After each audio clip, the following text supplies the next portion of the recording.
Alors voilà un exercice sur l'hyperbole. Vous avez donc ici l'hyperbole, l'équation y égale x, hein, elle est représentée ici en vert. Alors le repère est orthonormé et on a pris 3 points ABC sur l'hyperbole. Et on a construit l'orthocentre du triangle ABC. Vous voyez ici le point H. Eh bien, le point H est également sur l'hyperbole. Alors vous voyez, on peut changer ici le point A et le point B. Regardez bien le point H. Hein. Si on change le point A, il est toujours sur l'hyperbole. Je peux changer le point C. Bon, je peux changer le point B. Donc ça, c'est une première chose. Hein, c'est un simple constat, une simple conjecture, et maintenant il s'agit de la démontrer.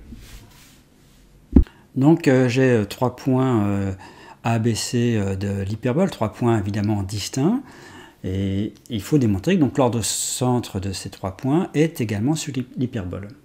Donc je vais considérer les points A de coordonnées x1, et comme il est sur l'hyperbole, 1 sur x1.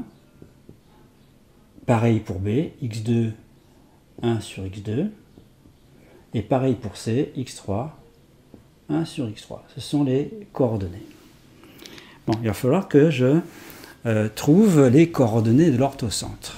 XH, YH. Donc on sait que H appartient à 2 hauteurs, donc il va falloir déterminer ici une équation cartésienne de chaque hauteur. Donc par exemple, on va prendre ici la hauteur issue de A.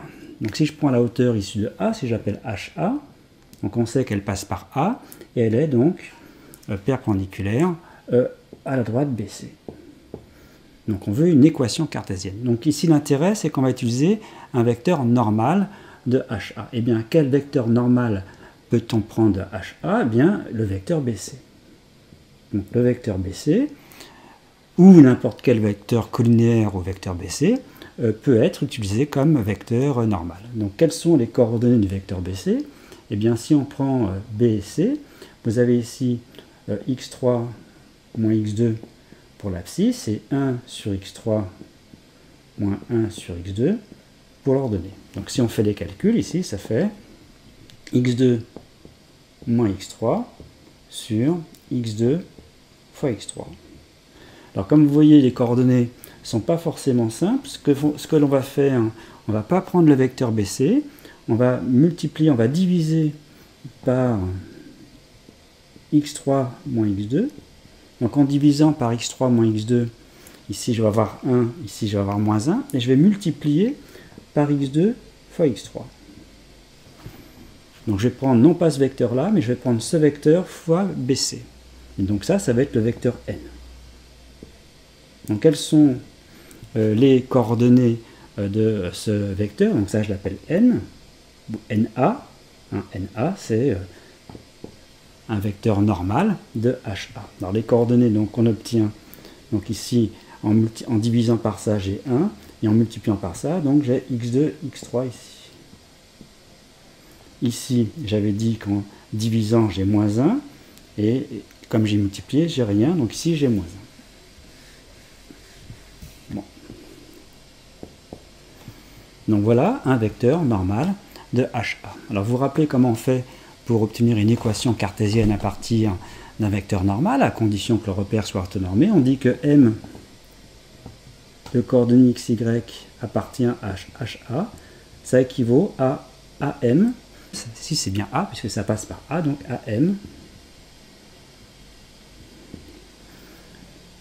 scalaire NA, égale 0. Hein, les vecteurs ici sont orthogonaux.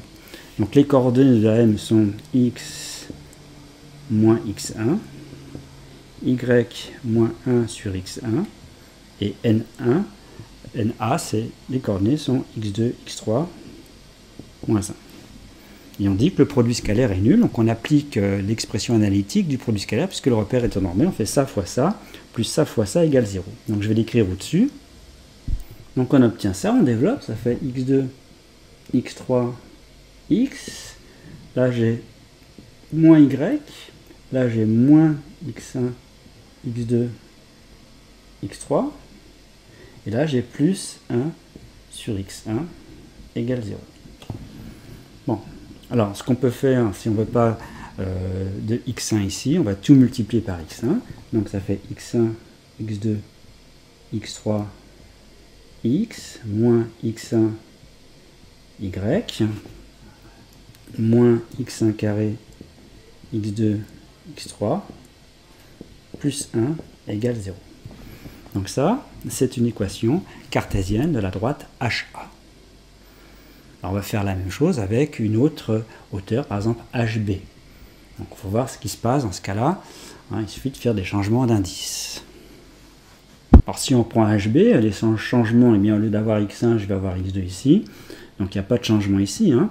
Il va y avoir donc x1, x2, x3, x, moins donc ici x2, y, moins x1, x2 au carré, x3, plus 1 égale 0.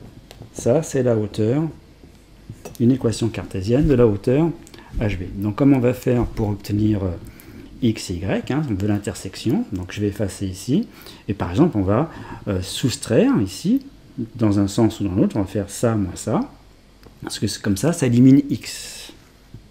Alors, si on soustrait, ça fait ici y facteur de x2 moins x1, voilà, je fais ça moins ça. Donc ici, je vais avoir quoi? Je vais avoir ça moins ça, donc je vais avoir moins x1 carré, x2, x3, plus x1, x2 carré, x3. Les 1 moins 1, ça fait 0, égale 0. Donc ici, ce qu'on peut mettre en facteur, donc on regarde ce qu'on peut mettre en facteur ici. Donc ici, on peut mettre par exemple x1, x2, x3 en facteur. Et donc si on met ici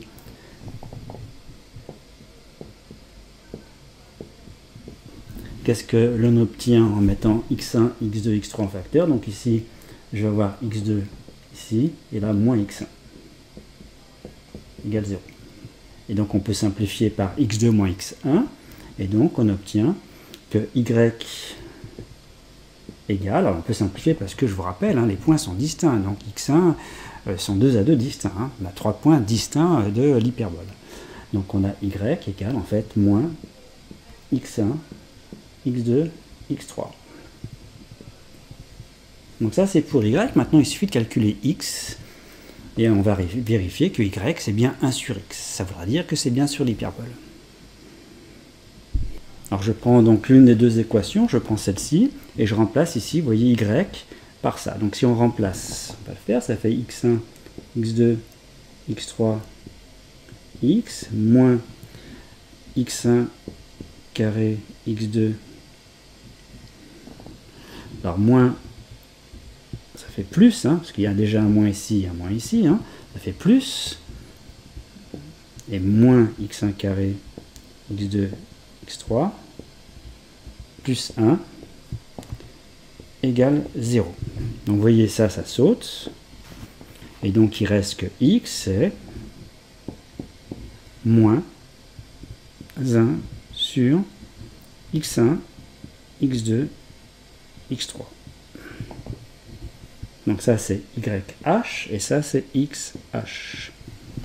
Et bien vous remarquez que YH c'est bien l'inverse de XH. On a bien YH.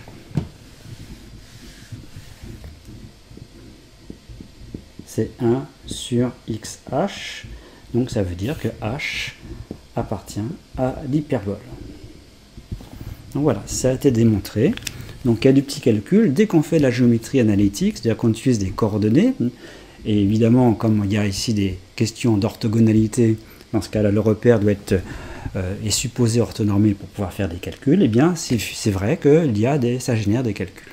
Hein, c'est l'inconvénient de la géométrie analytique, c'est qu'on peut avoir des calculs assez compliqués. Là, on a fait des simplifications. Regardez également qu'un vecteur normal qui permet de trouver une équation de la droite, on a pris un vecteur collinéaire à BC, c'était BC, mais de coordonnées plus simples, pour simplifier en fait les écritures.